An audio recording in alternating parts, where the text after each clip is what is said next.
Welcome to this explainer. Today, we're diving straight into a cosmic true crime story hidden deep within chapters 67 through 69 of the ancient book of Enoch. We're going right to the source texts to unpack a truly profound duality. On one hand, we've got the terrifying, visceral judgment of fallen angels, and on the other, the revelation of a massive, universe-binding secret oath, the literal glue that keeps reality itself from tearing apart.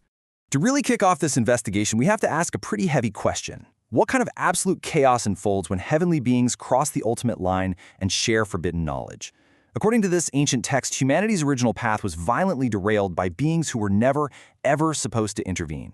It brings up this profound idea about the burden of knowledge. When we think about our own modern anxieties today, rapid technological advancement, weapons of mass destruction, this ancient fear of knowledge acting like a corrupting virus feels incredibly, almost uncomfortably relevant. It forces us to ask where the origins of our destruction truly lie. All right, let's get into part one, the fallen angels' rebellion. Now, we need to understand that this wasn't just a handful of rogues who accidentally wandered out of bounds. The text is very specific. It explicitly lists 21 chiefs of angels. These are the heads of a vast hierarchy, managing meticulously organized groups of hundreds, fifties, and tens that deliberately descended down to earth. The sheer scale and the mathematics of this descent are staggering.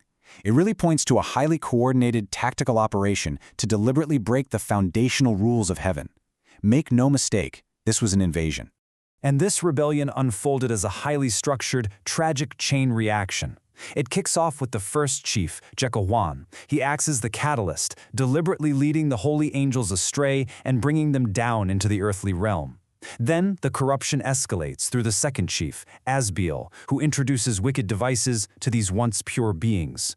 This ultimately pushes them to the point of total self-corruption, destroying their bodies by intermingling with the daughters of men. So, what we're looking at is a methodical, step-by-step unraveling of the divine order. They were setting the stage for an unprecedented catastrophe. That brings us to part two, unleashing forbidden knowledge. The corruption wasn't just physical, right? It was an intellectual invasion. We see exactly who taught what, and the juxtaposition here is just mind-blowing. First, you have Gadriel, who introduced the literal instruments of death, showing humanity how to forge swords, shields, and coats of mail, so they could wage war against one another. Then, Kesdeha revealed the dark arts of demonology and manipulating spirits.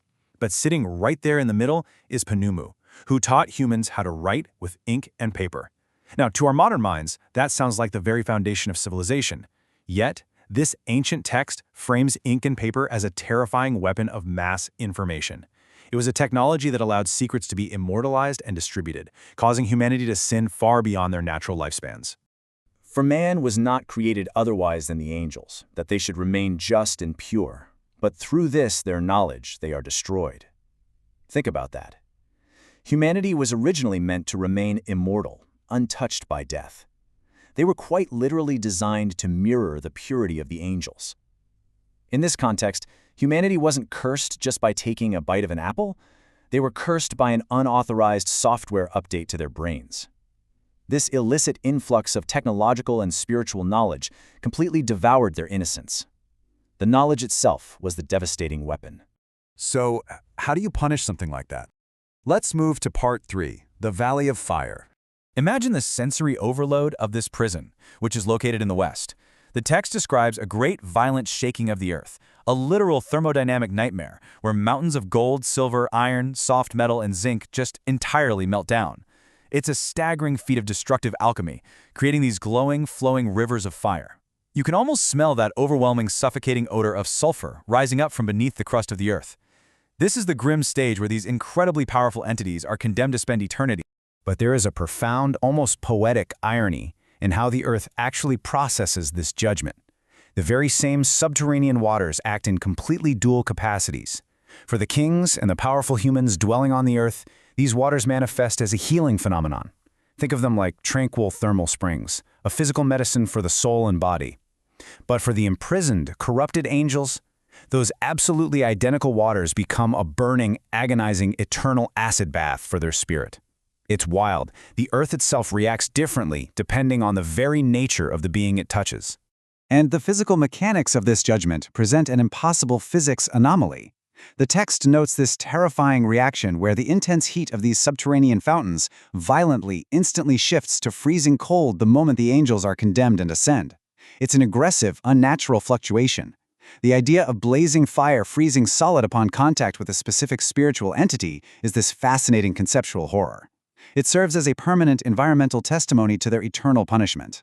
Who is he whose heart is not softened concerning it, and whose reins are not shaken by this word? The judgment is so severe that it deeply disturbs the highest beings in heaven.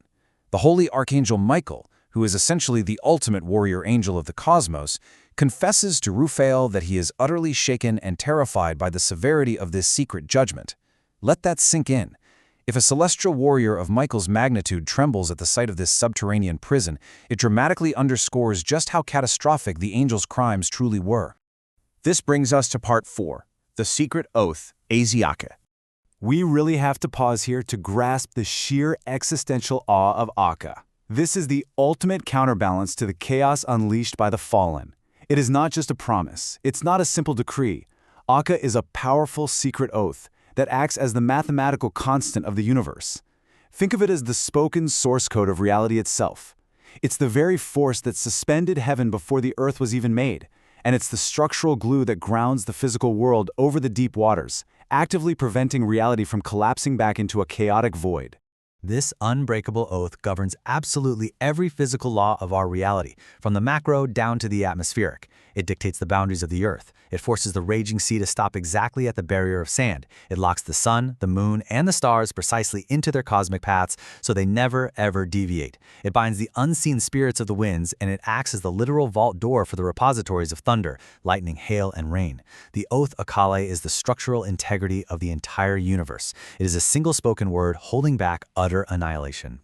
Finally, let's look at part 5, the final ultimate judgment. Here, the narrative shifts dramatically. We move away from the burning, shifting valleys of the subterranean prison and enter the absolute stillness of a celestial courtroom. After all the cosmic corruption, after all the violent shaking of the earth, the text describes a scene of magnificent joy.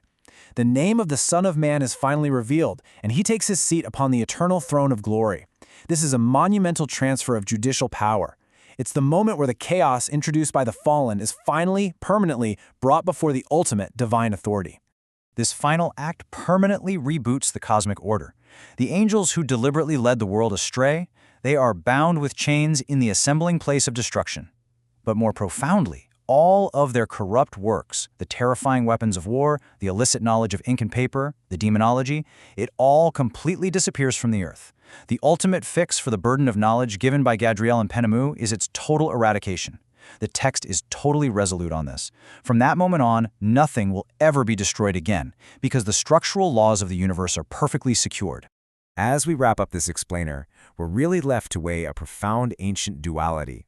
On one side, we have the total, fiery destruction of the fallen angels who dared to share forbidden knowledge.